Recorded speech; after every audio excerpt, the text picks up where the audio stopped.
Welcome to Changing Lives. Now, today we're talking about how we habitually feel. And Tanya, I believe you want to introduce an interesting concept to us, our emotional avatar. Do we look like avatars in this? Well, I hope not. Well, the thing that I came up with, I was doing one of my 5-day events and I suddenly invented something called the emotional avatar. And what had happened was I had realized that, William Shakespeare was correct. All the world's a stage and the men and women merely players. And we wake up in the morning, our authentic selves, and before COVID, we still put masks on. We put a personality on, we put a certain way of dressing on, and depending on how we showed up was our mask we were wearing. So we might have done our hair a certain way or worn sports clothes or corporate clothing or whatever it might be, and that was the mask. And when you met different people, you projected what you wanted them to see about you, hear about you, and feel about you, okay? But then I thought a bit deeper. I thought, well, if we superficially putting on clothing, makeup, hair, attitude, position to show up, surely there's a lot more behind the mask. So I did an exercise with my group and I said to them, regardless of what face you've got, who's behind the mask?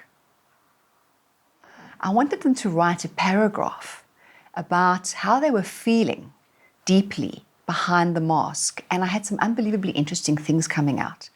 Somebody described Gollum from Lord of the Rings, that they were so miserable and so angry and so scared and so fear-based, but they were projecting this incredibly wonderful exterior. Some people described, I would probably liken it to like a tiger bouncing around inside, and they were so bored and they didn't want to be in their suit, but they happened to have to be there. And it was just fascinating for me how these different people projected an image of who they were. But behind the mask, there was so much more going on.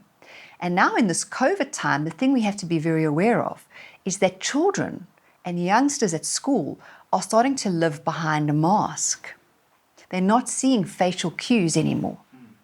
They're only seeing eyes that are potentially even glazed over. So we've got to be so aware of what's going in introspectively behind the mask. Wow, I actually have to take that in because it's actually kind of deep, because I'd imagine that feeling of putting on a mask comes naturally, to most people. So what if you just showed up as who you are? That is a big deal, because if you show up as who you are and you feel uncomfortable, it means you've got to do internal work to change. Let me ask you a question. Why don't we show up?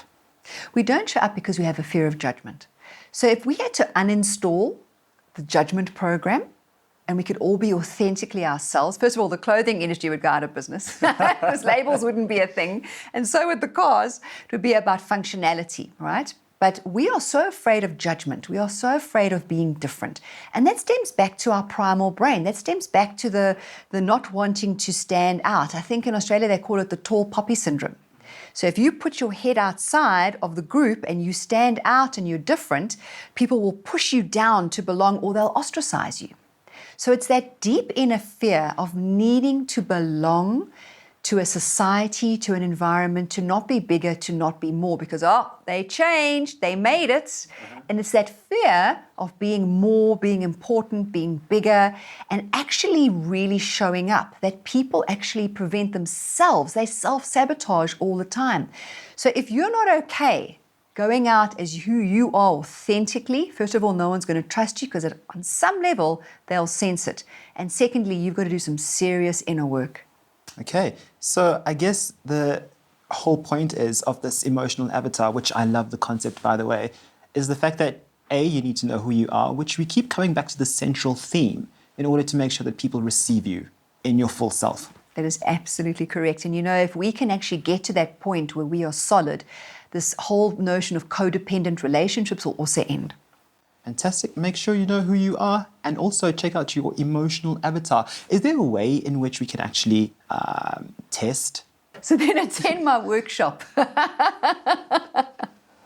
Only if we can come dressed as avatars. There we go. You can do that.